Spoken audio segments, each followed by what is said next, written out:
Well, hello, everyone. Here we are at Joy Workout number 38. And today I want to talk about responding to fear. So, and I also want to address a little bit of something that I had talked about yesterday about self-trust, which felt edgy. So, Mario Martinez had a good quote about fear, and I wrote it down because I really, really, really liked it. So I want to share it with you.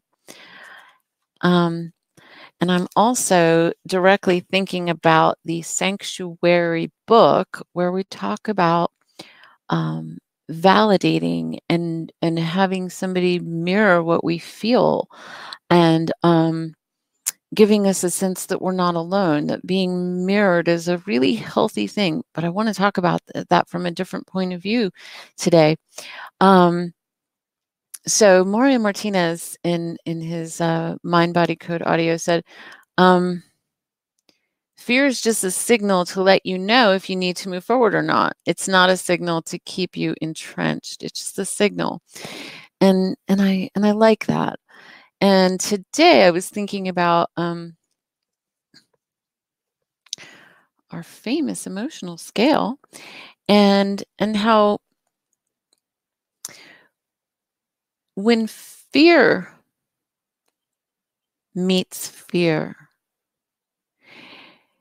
within ourselves. So let's say you're having a fearful thought or a fearful experience,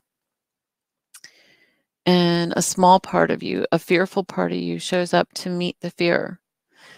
It's probably going to multiply and get louder. And all the practices that we do seem to be different ways of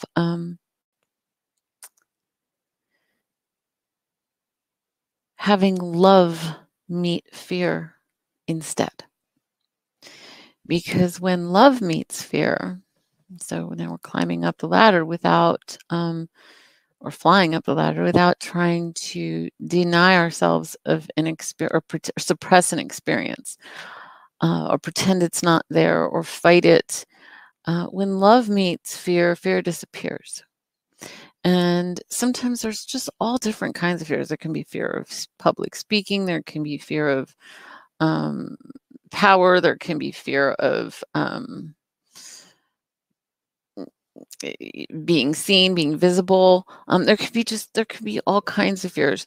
And so one of the things that we do within joy-based living is we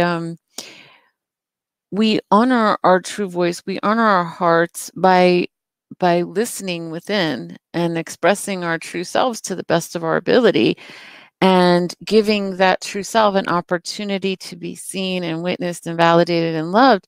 Well, in that process, fear is natural to come up. If it's too harsh and hard, and too difficult to maneuver out of, that's not healthy. You don't want to live that way. And that's why I wrote Sanctuary. But just to give you a sense of what you're aiming for on a deeper, grander, bigger picture level that you can apply at any moment, is to ask yourself, well, what would it be like if love met this fear? So if you imagine like a little child having a nightmare, and a loving adult, a loving parent says, recognizes that the kid is upset or afraid, and they just hold them and they help them to feel secure. Then the lower feelings, the harder feelings, the negative feelings, the fear-based feelings, they can move on. They don't have to get stuck.